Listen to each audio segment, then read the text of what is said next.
안녕하세요. 윤희서점입니다. 오늘 읽을 책은 추리소설가의 살인사건입니다. 히가시노 게이고 지음, 소미미디어 출판사에서 펴낸 책입니다.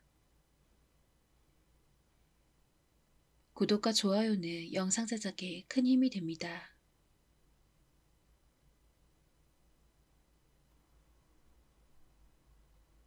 세금대책 살인사건, 얼어붙은 거리의 살인, 제10회. 기어이 여기까지 왔군. 하가는 아사히카와역 앞에 서서 생각했다. 이스미 야스마사는 이 거리에 어딘가에 있을 게 분명해. 눈 덮인 도로에는 무수한 발자국이 나 있었다. 문득 그는 이 가운데 이스미의 것도 있지 않을까 생각했다. 그는 한 걸음 내딛었다. 눈 밟는 감촉과 함께 보스럭 마른 소리가 났다. 뒤에서 나지막한 비명이 들렸다. 돌아보니 시스카가 불안한 걸음을 내딛던 참이었다. 시스카는 하가를 보고 환하게 웃었다. 구두가 미끄러져서. 조심해요. 숙소에 도착하면 일단 구두부터 사러 가죠. 하가는 그렇게 말하고 그녀의 발밑을 가리켰다. 그녀는 검은 하이힐을 신고 있었다. 그런 구두로는 이곳을 걸어 다닐 수 없어요. 하하, 그러네요. 대답 직후 시즈카는 또 미끄러졌다. 깨악 비명과 함께 시즈카의 몸이 균형을 잃었다. 하가는 서둘러 손을 뻗어 그녀의 오른손을 잡았다. 그리고 그대로 몸을 하나 부축했다. 괜찮으세요? 네, 죄송해요. 올려다보는 시즈카의 눈썹에 미세한 눈 결정이 붙어 있었다. 그리고 그녀의 눈동자는 그 결정이 누군 탓인지 촉촉했다. 그 눈을 바라본 하가는 가슴속에 범상치 않은 파동을 느꼈다. 그 기척을 뿌리치듯 그는 그녀에게서 몸을 뗐다. 조심하세요. 그가 말했다. 당신은 지금 홀몸이 아니니까요. 네, 알고 있어요. 시스카가 고개를 숙이고 대답했다. 그리고 다시 하가를 올려다봤다. 하지만 정말 그 사람이 여기 있을까요? 그럴 겁니다. 이 메시지에 따르면. 하가는 가죽코트 주머니에서 한 장의 메모지를 꺼냈다. 거기에는 불가이한 숫자와 알파벳이 나열되어 있었다. 이스미 야스마사가 남긴 유일한 단서였다.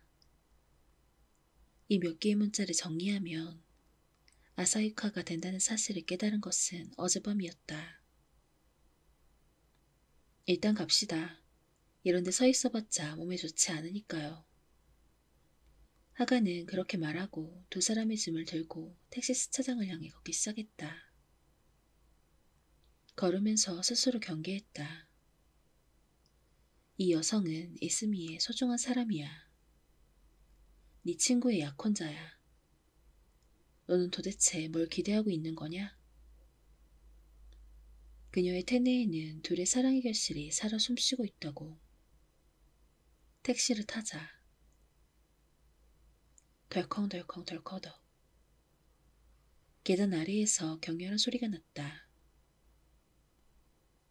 택시의 타자까지 컴퓨터 화면에 친 나는 키보드 위에 손을 멈추고 방을 나왔다. 계단 위에서 아래를 향해 소리쳤다. 여보, 무슨 일이야? 대답이 없어서 나는 계단을 내려갔다. 부엌 싱크대 앞에 아내가 대자로 뻗어 있었다. 그 바람에 온 매무새가 엉망으로 흐트러져 있었다. 아니 왜 그래? 정신 차려. 나는 아내의 몸을 흔들고 뺨을 차삭차삭 때렸다. 그러자 그녀가 실눈을 떴다. 아, 여보, 무슨 일이야? 이거요, 이거. 그녀는 그렇게 말하고 오른손에 들고 있던 종이를 내게 보여줬다. 그것은 하마사키 회계사무소에서 온 서류였다. 소장인 하마사키 고로는 내 고등학교 동창이자 친구였다. 나는 소설가가 된 지 10년인데 올해 웬일로 수입이 많았던 터라 내년 확정신고를 대비해 얼마 전 하마사키에게 상담하러 갔었다. 지금까지는 확정신고는 혼자 적당히 했는데 그렇게 처리할 수 있을 정도로 수입이 적었다. 서류에는 내년 봄에 내가 내야 하는 세금 액수가 대충 계산되어 적혀 있었다. 처음에 나는 그 숫자를 멀거니 바라봤다. 그 다음에는 자세히 들여다봤고 마지막에는 0의 숫자를 세기 시작했다. 하하하. 나는 웃기 시작했다. 하하하, 하하하. 말도 안 돼. 하하하, 하하하. 당신 정신 차려요. 이번에는 아내가 내 몸을 흔들었다. 이런 일이 있을 수는 없잖아. 이런 말도 안 되는 일이? 이런 바보 같은 엉터리 금액을. 어째서? 하하하. 현실이라고요. 내야 한다고. 이렇게 많은 돈을 국가가 가져가는 거라고요. 농담이야. 당연히 농담이지? 말도 안 돼. 피땀 흘려 번 돈을. 그런 바보 같은 일이 있겠어? 눈물이 나왔다. 나는 엉엉 소리내어 울기 시작했다. 여보, 어쩌지? 이렇게 큰 돈은 우리한테 없는데 어쩌면 좋지? 아내도 울었다. 눈물과 콧물로 얼굴이 엉망이 되고 말았다. 하마사키를 불러. 나는 아내를 향해 결연하게 말했다. 하마사키 고로는 3시간 뒤 도착했다. 이미 해가 저물었는데 와이셔츠 소매를 걷어붙인 상태였고 목덜미에 땀이 배어 있었다. 뚱뚱해서 땀이 많은 사람은 보기만 해도 무덥게 느껴졌다. 이 녀석이 들어온 것만으로도 실내 온도가 2, 3도는 높아진 것만 같았다. 서류를 받나보곤 하마사키는 들어오자마자 말했다. 봤어. 내가 말했다. 넋이 나갔지. 그랬겠지. 아, 고맙습니다. 아내가 내온 커피를 하마사키가 벌컥벌컥 들이켰다. 그래서 이 숫자는 뭔데? 농담 아니야? 농담이었으면 좋겠지.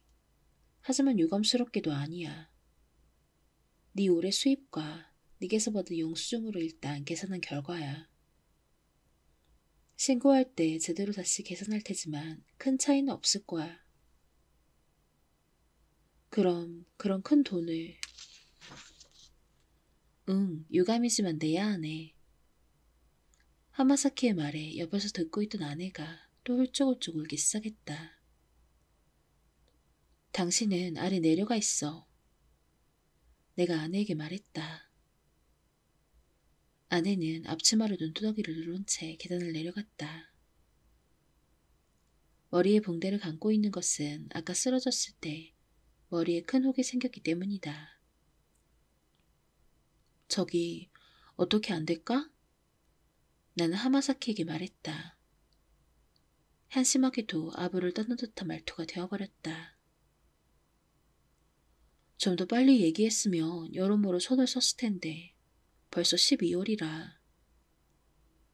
하마사키가 떨떠름한 표정으로 말했다. 뭐 최대한 영수증을 모으는 게 전부야. 그게 가장 빨라. 영수증이라고 해도 얼마 전에 자네에게 맡긴 거 외에는. 나는 한숨을 쉬었다.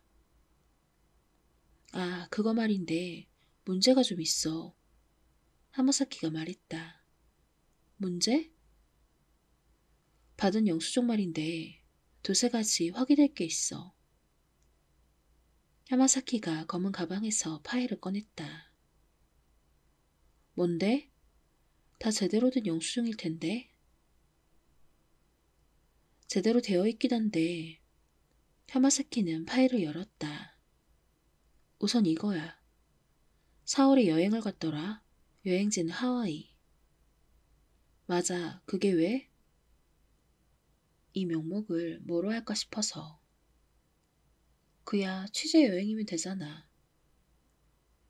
그럴 생각이었는데 말이야. 너 올해 쓴 작품 속에 하와이가 전혀 나오지 않았잖아?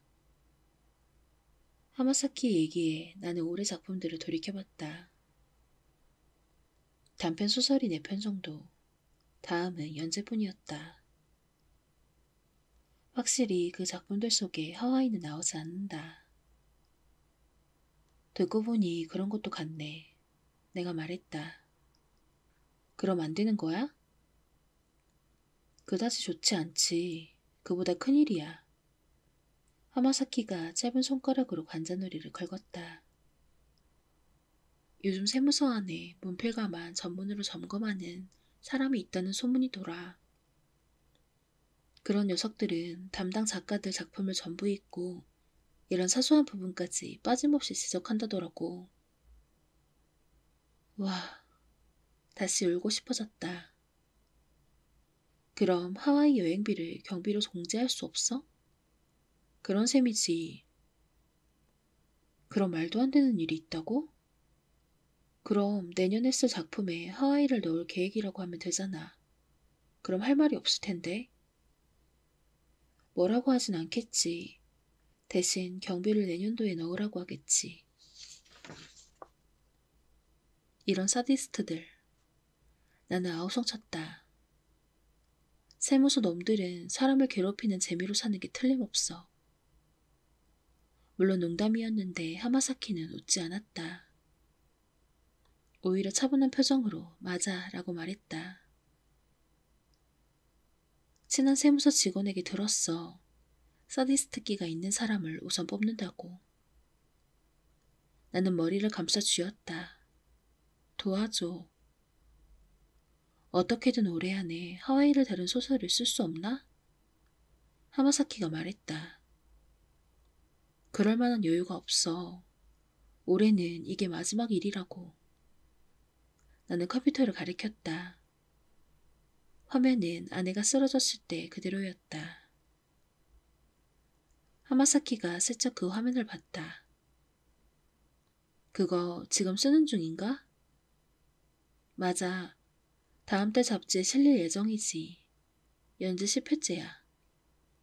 그렇게 말하고 나는 식은 커피로 손을 뻗었다. 거기에 하와이를 넣을 수 없어? 하마사키의 말에 나는 입에 머금고 있던 커피를 뿜을 뻔했다. 말도 안 돼. 홋카이도가 무대라고.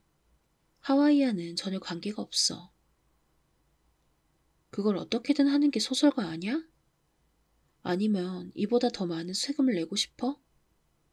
그건 싫어. 그럼 내 말대로 해. 게다가 하마사키는 파일로 시선을 돌리고 이어 말했다. 하와이에서 쇼핑을 무척 많이 했더군. 골프도 치고. 이것도 가능한 이유를 대야 할 텐데. 이유? 그러니까 정당한 이유지. 이때면 주인공이 하와이에서 쇼핑이나 골프를 하는 장면이 소설 속에 나오면 그를 위한 취재라고 주장할 수 있지. 그런 장면을 쓸 생각이었는데 마음이 바뀌어 줄거리를 바꿨다고 하면 되잖아. 그렇게 이해해줄 상대라면 좋겠다만. 하마사키는 떨떠름한 표정을 지으며 팔짱을 꼈다. 아마 안 될 거야. 사디스트라? 뭐 그렇지. 하지만 이제 아사히카와를 하와이로 바꾸는 건 무리야. 주인공이 암호를 풀어 드디어 아사히카와에 도착했던 참이라. 게다가 아사히카와에서도 취재여행 갔으니까 그것도 소설에 나오지 않으면 안 된다고.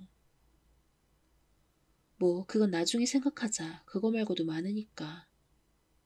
또 있어? 이거야. 하마사키는 파일 포켓에서 영수증 다발을 꺼냈다. 이게 왜? 무슨 문제라도 있어? 죄다 경비에 넣기 어려운 것들이야. 일테면 이 여성용 코트 19만 5천 엔이라는 영수증. 이거 부인을 위해 샀지? 올해 1월에 세일할 때 샀어. 그게 왜 안 되는데? 안 될 건 없지. 부인 사랑으로는 좋아. 다만 경비로는 힘들어. 왜? 20만 원 이하면 소모품으로 처리할 수 있을 텐데. 그래서 애써 액수에 맞는 물건을 찾았는데. 하지만 여성용 코트잖아. 일에 필요해? 나는 팔짱을 끼고 신음했다. 그리고 이거. 하마사키는 그렇게 말하고 다른 영수증을 꺼냈다. 신사용품 말이야. 양복과 셔츠, 넥타이와 구두까지 총 33만 8,700엔짜리. 그거 전부 내 옷이야. 내가 말했다. 그건 상관없을걸? 일 때문에 샀거든. 일 때문이라고? 일본 미스터리 작가 협회 파티에 입었어. 그리고 화보 촬영에서도 입었고. 하마사키가 머리를 긁적였다. 어렵네. 왜? 뭐가 어려워? 화내지 마. 일단 양복은 취급이 까다로워. 확실히 자네 같은 직업은 양복이나 넥타이는 공식적인 자리에만 있겠지. 하지만 그런다고 받아들일 세무서가 아니야. 사적으로도 입을 수 입지 않느냐고 반드시 얘기할 거야. 안 입어. 내가 말했다. 사적인 시간에 아르마니 양복을 입는 사람이 있겠냐? 보통 때는 반바지에 티셔츠면 충분하지. 너도 알잖아. 나는 알지. 하지만 세무서는 그런데 까다로워. 하마사키는 미간에 팔자주름을 잡았다. 쳇, 나는 혀를 찼다. 그럼 어떻게 해야 이해할까? 소모품으로 인정되는 것은 기본적으로 일에 사용하고 나면 다른 데는 사용할 수 없는 게 명백한 것들이어야 해. 이를테면 폐기구라거나. 폐기구도 일이 아니라도 쓸 수 있잖아. 그러니까 비율의 문제야. 양복은 일 외에도 입을 때가 많다고 세무서 마음대로 생각하는 거지. 마음대로 생각하고 멋대로 세금을 먹인다고? 그게 세무서의 방침이야. 즉 나라의 방침이지. 젠장. 나는 그렇게 말하며 책상 다리를 찼다. 하지만 철제라 발가락 통증에 눈물이 나올 뻔했다. 그리고 야마사키가 말했다. 또 뭔데? 지난달에 컴퓨터를 샀더라? 아, 이거야. 책상 위에 컴퓨터를 가리켰다. 구형 오드 프로세서를 버리고 과감히 샀지. 이건 경비가 되겠지? 경비는 되는데 소모품은 아니야. 뭐? 왜? 영수증에 따르면 구매 가격이 22만 엔이야. 20만 엔 이상이면 원칙적으로 고정 자산이 되지. 그러니까 감가상각 항목으로 경비에 올려야 해. 뭐든 좋아. 어쨌든 22만 엔이 경비가 되니까.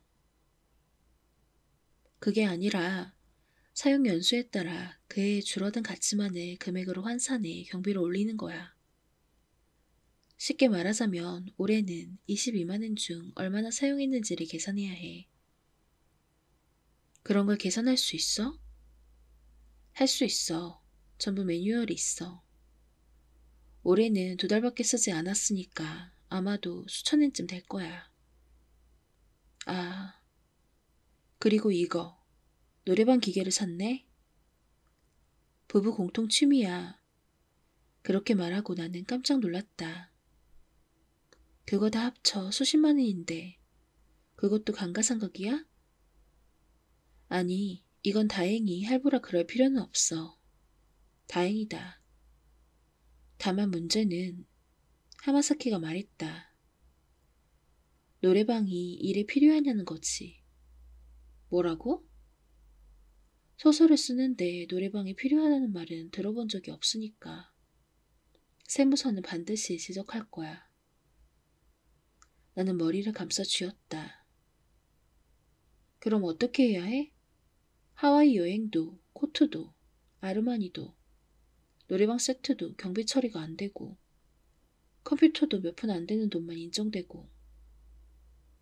그 밖에도 많아 말하기 힘들지만 하마사키는 파일을 보면서 얼굴이 찡그렸다. 사실 지난번 보낸 서류에는 그런 문제를 눈 감고 계산한 숫자를 적은 거야. 그러니까 세무서가 검사하면 세액은 더 오를 거야. 얼마나? 안 드는 편이 좋겠지만 그럴 수도 없는 노릇이지. 그렇게 전제하고 하마사키는 어떤 금액을 입에 올렸다. 나는 빙글 현기증을 느꼈다. 의자에 앉아있는 게 최선이었다. 그런 큰 돈이 어디 있겠냐? 종종 벌어지는 일이야. 갑자기 수입이 늘어난 것까지는 좋은데 세금을 까먹고 다 써버리는 경우 말이야. 다른 사람 일이라고 태평하게 말하지 말지. 그게 아니야. 나도 어떻게든 해주고 싶어. 게다가 주민세라는 것도 있고. 주민세? 나는 하마사키 얼굴을 바라봤다. 지금 말한 세금에 주민세도 포함된 거 아니야? 미안하지만 소득세만이야. 그럼 주민세는? 대충 계산해보니 하마사키는 계산기를 꺼내 손바닥 위에서 탁탁 두드리며 계산했다. 그리고 그 금액을 얘기했다. 이번에야말로 나는 정신이 멀어졌다.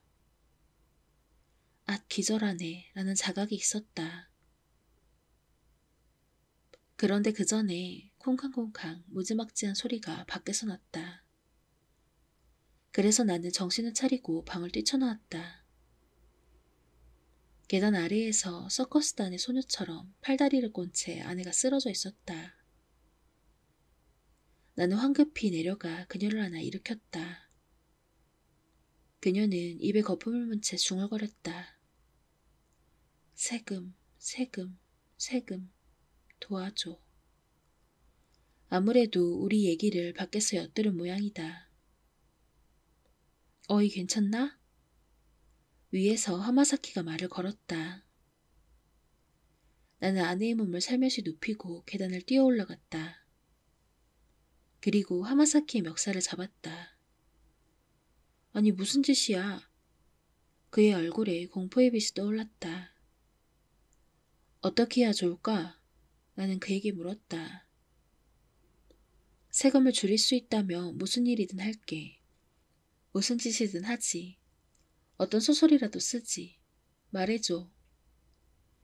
나의 기백이 질린 듯 하마사키는 짧은 목을 열심히 끄덕였다. 얼어붙은 거리의 살인 제10회. 기어이 여기까지 왔군. 하가는 호놀룰루 공항 앞에 서서 생각했다. 이스미 야스마사는 이 섬 어딘가에 있을 게 분명해. 노면에 반사되는 햇살에 눈이 부셔 그는 무심코 얼굴에 찡그렸다. 뒤에서 나지막한 비명이 들렸다. 돌아보니 시즈카가 쓰러져 있었다. 하이힐 굽이 부러져서 그녀가 말했다. 조심해요. 숙소에 도착하면 일단 비치샌드를 사러 가죠. 해가는 그렇게 말하고 그녀의 코트를 봤다. 그리고 여름용 옷도. 하하, 그러네요. 정말 덥네요. 이런 옷은 더 필요 없겠어요. 시즈카는 코트를 벗어 쩍쩍 찢어 길거리에 내던졌다. 왜 코트를 꼭 찢어야 하는데? 나는 옆에 서 있는 하마사키에게 물었다. 이런 장면을 적어넣게 한 사람이 그였다. 이 장면을 묘사하기 위해 실제로 여자 코트를 찢은 적이 있는 것으로 해야지. 그럼 실험 재료비로 코트를 경비에 넣을 수 있어. 다만 세무조사가 들어오면 그 코트는 어딘가에 숨겨야 해. 하마사키의 말에 나는 그렇군 하고 감탄하며 고개를 끄덕였다. 그럼 내 옷도 그 방법을 이용하면 경비가 되겠네? 하지만 또 찢는 건 좋은 방법이 아니야. 알아. 나는 키보드를 두드리기 시작했다. 그녀의 행동을 보고 있자니 하가도 옷을 벗고 싶어졌다. 그는 아르마니 양복을 벗고 넥타이를 풀고 셔츠도 벗었다. 그리고 라이터 불을 켜서 그 옷들을 태우기 시작했다. 아르마니 옷은 활활 탔다. 끝내는 구두까지 벗어 불꽃 속에 던져졌다. 가죽 타는 냄새가 피어올랐다. 이제 후련하네. 하가는 트렁크 팬티만 입은 모습이었다. 네, 정말 홀가분하네요. 올려다본 시즈카의 얼굴에 작은 모래 알갱이가 붙어 있었다. 이마에 난 땀이 뺨에서 목덜미를 타고 흘렀다. 그 땀을 보자 하가는 이곳이 하와이라는 실감이 달려드는 듯한 느낌이었다. 동시에 머릿속에서 하나의 멜로디가 흐르기 시작했다. 맑은 하늘, 산들바람. 정말 올드하네. 좀 더 새로운 노래는 몰라? 하마사키가 옆에서 말했다. 하와이 노래 같은 거 갑자기 나오지 않아. 뭐 됐다. 이런 식으로 종종 노래를 작품 속에 넣어줘. 그럼 자료 및 자료 검색 기자재로 노래방 세트를 경비에 넣을 수 있어. 하가의 노래에 맞춰 시즈카는 춤추기 시작했다. 그러나 발이 엉켜 그녀는 비틀거렸다. 하가가 급히 그녀를 부축했다. 조심해요. 그가 말했다. 당신은 지금 홀몸이 아니지 않습니까? 네, 알고 있어요. 시즈카가 고개를 숙이고 대답했다. 그리고 다시 그를 올려다봤다. 하지만 정말 그 사람이 여기 있을까요? 그럴 겁니다. 이 메시지에 따르면. 하가는 트렁크 팬티 안에서 한 장의 메모지를 꺼냈다. 거기에는 불가이한 숫자와 알파벳이 나열돼 있었다. 이스미 야스마사가 남긴 유일한 단서였다. 이 몇 개의 문자를 정리하면 아사히카와가 된다는 사실을 깨달은 것은 사흘 전이었다. 자, 여기서부터가 문제야. 지난번 연재에서 암호를 해독하는 장면이 나왔어. 이스미 야스마사가 남긴 유일한 단서였지. 그 몇 가지 문자를 정리하자 아사히카와라는 답을 일단 냈다고. 그걸 어떻게 다루지? 아사히카와에도 갔던 것으로 하면 되지. 하마사키가 무책임하게도 그리 말했다. 그런데 그건 정답이 아니었던 거지. 또 다른 암호를 발견하고 그에 따라 목적지가 하와이가 된 거야. 어때? 그럼 아사히카와에 갔던 취재여행도 경비로 넣을 수 있어. 그건 너무 억지야. 나는 그렇게 말하면서도 하마사키의 말을 따라 이야기를 진행했다. 이 암호문을 따라 이틀 전 하가와 시즈카는 아사히카와로 갔었다.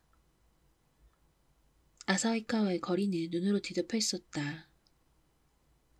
둘은 어깨를 꼭 붙이고 하얗게 얼어붙은 거리를 걸었다. 둘은 아사히카와 시내에 이스미 야스마사의 비밀 작업장이 있음을 알아냈다. 그런데 그곳에 이스미는 없었다. 아니, 그것만이 아니라 그곳은 완전히 텅 비어 있었다. 어떻게 된 거지? 분명히 암호문은 이곳을 가리켰는데 하가는 너무 분해 주먹으로 벽을 내리쳤다. 잠깐만요. 여기에 이상하게 적혀 있어요. 세즈카가 방구석을 가리키며 말했다. 하가는 그곳을 봤다. 그러자 벽 구석에 칼 같은 것으로 새겨진 문자가 있었다. 카사가나이, 이즈미요리. 거기에는 그렇게 적혀 있었다. 우산이 없다. 이스미가? 하가는 적힌 글자의 뜻을 해석해 읽고는 세즈카를 돌아봤다. 무슨 뜻 같나요? 모르겠어요. 세즈카는 고개를 저었다. 비가 내렸는데 우산이 없어 곤란했다는 뜻일까요? 그런 얘기를 굳이 벽에 새겼을 것 같진 않은데. 그러네요. 세즈카가 미간을 찌푸리고 고개를 기울였다. 하가는 다시 벽의 글자를 바라봤다. 아무문은 틀림없이 이곳을 가리켰다. 즉, 이스미는 하가와 세즈카가 우리란 걸 알고 있었다. 그러므로 이 수수께끼 같은 문장도 두 사람을 위해 쓴 게 분명했다. 카사가나이라. 카사가나이, 즉 일본어로 우산이 없다. 카사가나이. 하가의 머릿속에 다양한 글자들이 떠올랐다가 사라졌다. 마침내 하나의 빛이 그의 앞에 보였다. 알았어. 하가는 손뼉을 쳤다. 시즈카 씨, 알아냈습니다. 네? 뭐예요? 하가는 수첩을 펼치고 볼펜으로 거기에 아사히카라고 적었다. 여기서 카사를 없애는 겁니다. 그가 말했다. 어? 우산이요? 우산, 그러니까 KASA요. 하가는 아사히카와에서 KASA의 네 글자를 지웠다. 남은 글자는 히야와였다. 이건 HAWAI라고 배열할 수 있습니다. 그러니까 하와이죠. 하와이? 세즈카의 눈이 커졌다. 그렇습니다. 이스미는 하와이에 있어요. 하가는 그렇게 말하고 창나무 남쪽 하늘을 가리켰다. 시즈카 씨, 하와이로 갑시다. 네, 그녀는 힘차게 대답했다. 이렇게 둘은 하와이에 온 것이다. 됐어, 해냈어. 나는 컴퓨터 화면을 보며 고개를 끄덕였다. 그래도 둘을 하와이로 데려오는 데 성공했어. 하면 할 수 있네. 역시 프로 작가야. 하마사키도 감탄하듯 말했다. 이제는 모델을 아사히카와에서 하와이로 바꾸고 원래 줄거리대로 쓰면 되겠어. 무슨 소리야? 명목에 넣기 힘든 영수증이 아직도 많다고. 하마사키는 파일 안에서 꺼낸 종이를 내 얼굴 앞에서 펄럭였다. 우선 하와이에서 쇼핑과 골프를 해야 해. 그런 장면을 작품에 넣으면 어떻게든 변명할 수 있어. 알았어. 나는 컴퓨터로 다시 몸을 돌렸다. 호텔 체크인을 마친 하가와 시즈카는 일단 알라모아나 쇼핑센터로 갔다. 그것은 둘이 단순한 여행객이 아니라는 점을 악의 조직이 알아채지 못하도록 하기 위해서였다. 녀석들이 어디서 눈을 번뜩이고 있을지 모를 일이었다. 세즈카는 가방과 옷 5벌과 구두 3컬레를 샀고 하가는 반바지와 셔츠, 페라가모 구두를 샀다. 그에 더해 시즈카는 향수와 화장품을 조금 샀다. 이 정도면 평범한 여행기처럼 보이겠죠? 하가는 양손에 종이봉투를 들고 말했다. 맞아요. 하와이에 와서 쇼핑을 전혀 하지 않으면 주위 사람들이 수상하게 여기겠죠. 그렇습니다. 우리는 이스미를 무사히 찾을 때까지는 절대 눈에 띄어선 안 됩니다. 야스마사 씨를 찾을 수 있을까요? 시즈카가 불안하게 말했다. 걱정 마요. 반드시 찾아내겠습니다. 하가는 가슴을 두드렸다. 하지만 단서가 하나도 없어요. 아닙니다. 단서는 있습니다. 이스미는 골프를 밥보다 좋아했어요. 하와이에 와서 골프를 치지 않을 리 없습니다. 하와이의 골프장을 돌면 반드시 뭔가 잡을 수 있을 겁니다. 돈다고 해도 종업원에게 묻는 것 정도로는 아무것도 알 수 없어요. 물론 그렇죠. 그러므로 조금 힘들 수도 있겠으나 우리도 실제로 각 골프장에서 골프를 치는 수밖에 없습니다. 어머 그러네요. 힘들겠네요. 둘은 근처 골프용품점에 들어가 골프 세트와 캐디백, 골프화, 그리고 골프웨어를 골고루 갖추었다. 하마사키가 계산기를 탁탁 두드렸다. 액정 화면을 보고 하고 신음한 후 계산기를 이쪽으로 돌렸다. 이번에는 내가 신음할 차례였다. 아직 멀었어. 하마사키가 말했다. 다른 영수증 더 없어? 1만이나 2만 같은 소액이 아니라 수십만 정도의 영수증. 없어. 나는 한숨을 쉬었다. 긴자 같은 비싼 거리의 술집에서 놀지도 않고 작업실을 따로 빌리지도 않았으니까. 소설 매수는 어때? 아직 여유가 있어? 하마사키가 물었다. 아니야, 이제 곧 이번 분량은 끝나가. 그럼 얼마 안 되는 남은 매수를 요요적절하게 써야겠어. 연재소설 얼어붙은 거리의 살인은 이미 줄거리가 엉망이 되어버렸다. 주인공들은 몇 개의 골프장을 돌았고 크루즈를 탔고 쇼핑한 후 끝내 별다른 소약 없이 일본에 돌아왔다. 그리고 나리타에 도착하자마자 이번에는 고사스 온천에 갔다. 이는 말할 필요도 없이 우리가 올 가을에 갔던 온천 여행 경비를 털어내기 위해서였다. 계단을 오르는 발소리가 들렸다. 엄청나게 큰 소리였다. 여보, 그녀는 문을 열면서 말했다. 이건 어때? 손에 든 봉투를 이쪽으로 내밀었다.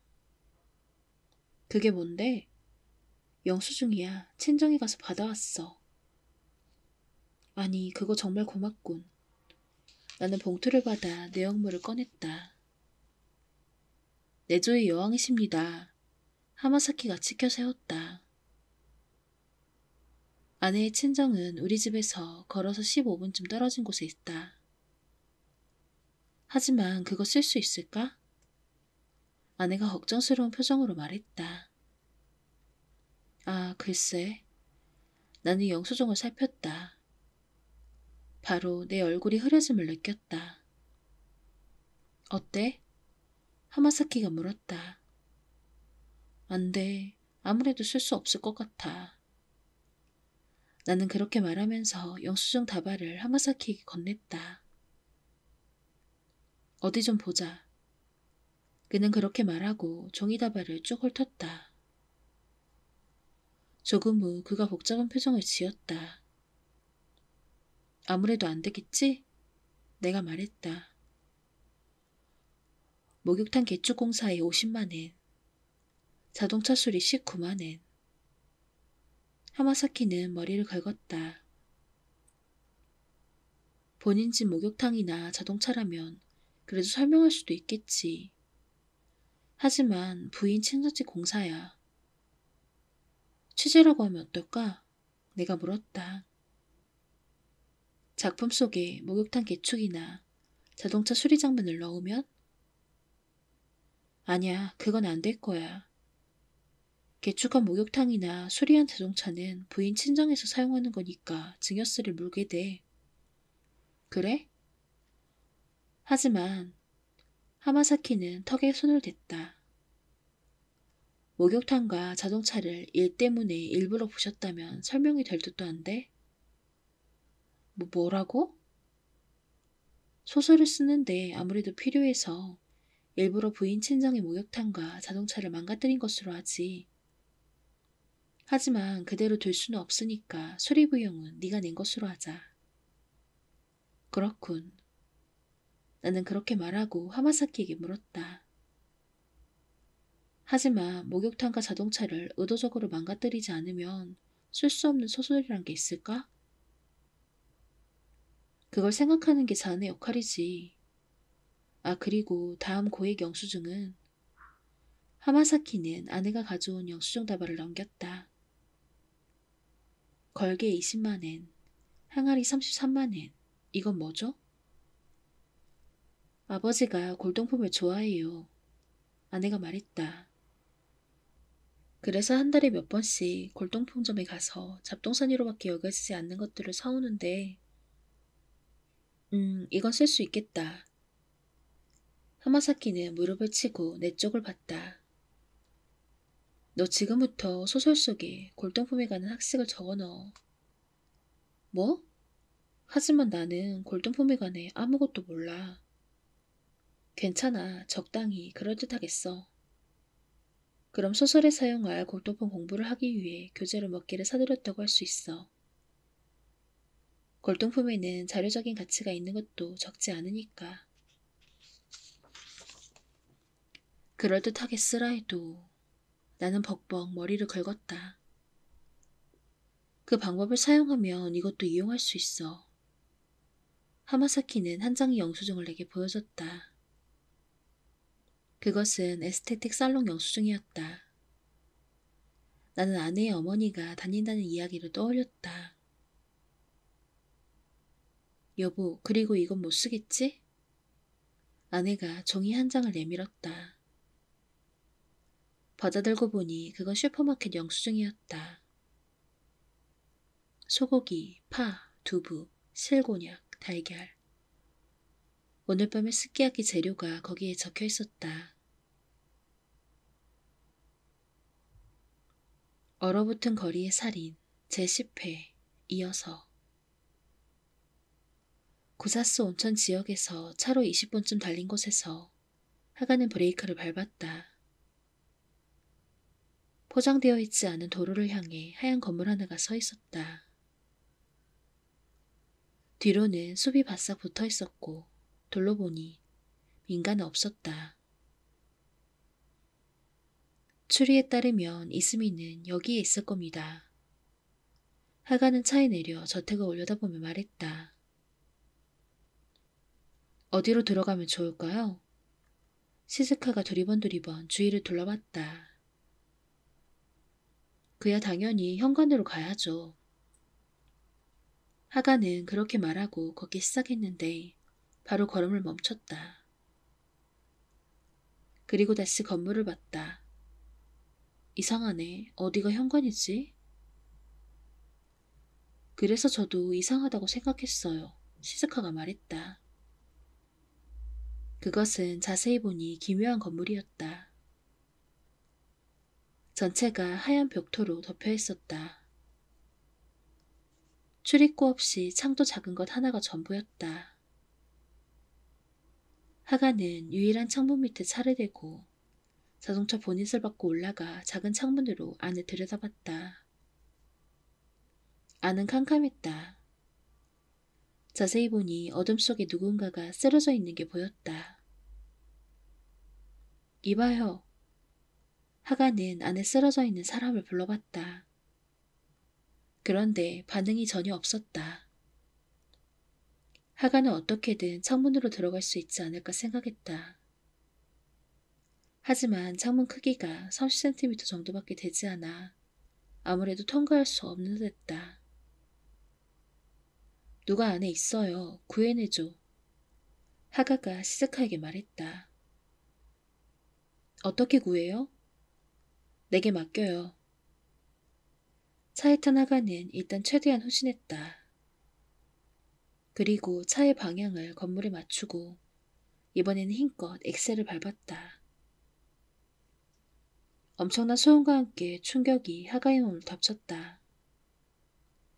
차는 앞부분이 찌그러졌다. 건물도 벽이 거의 무너져 있었다. 하가는 다시 차를 후진했다가 조금 전과 마찬가지로 건물에 충돌했다. 이번에는 벽이 완전히 무너졌다. 그런데 그곳은 아무래도 목욕탕 같았다. 이 장면을 쓰기 위해 목욕탕과 차의 파괴 실험이 필요. 각각의 수리비를 경비로 처리. 어머, 야스모샤 씨. 시즈카가 소리쳤다. 목욕탕에 쓰러져 있던 사람은 이스미 야스마사였다. 이미 얼굴은 흑빛이었다. 하가는 일단 맥을 짚어봤으나 그가 눈뜰 가망은 없을 듯했다. 죽었군. 하가가 중얼거렸다. 시즈카가 소리내어 울기 시작했다. 하가는 이스미의 몸을 조사했다. 후두부에 피가 말라붙어 있었다. 무언가로 얻어맞은 듯했다. 하가는 주위를 둘러봤다. 하얀 바탕에 선명한 무늬가 그려진 고이마리 항아리가 눈에 들어왔다. 이게 흉기인 듯하네요. 하가가 말했다. 고이마리라는 것을 쓰기 위해 골동품에 대해 취재. 사들인 자료 몇 점을 경비로 처리. 왜 이런 짓을? 스즈카는 울어서 부은 눈으로 항아리를 노려봤다. 아이섀도가 번져 뺨에 파란 줄이 그어졌다. 그 아이섀도는 올해 유행하는 색으로 장미 색깔과 립스틱을 맞춰 산 것이다. 이 장면을 묘사하기 위해 화장에 대해 취재. 자료로 산 화장품 수십 점 요금을 경비로 처리. 일단 경찰에 알리죠. 하가는 다시 자동차에 시동을 걸려 했으나 조금 전 충돌로 고장이 난 듯 꼼짝도 하지 않았다. 이거 곤란하게 됐네. 이런 데서 꼼짝하지 못하게 되면 안 되는데. 지나가는 차를 잡아요. 시즈카는 도로 옆에 서서 미니스커트를 살짝 올리는 대담한 모습으로 히치하이크를 시작했다. 그러나 어떤 차도 세워주지 않았다. 이럴 리 없는데.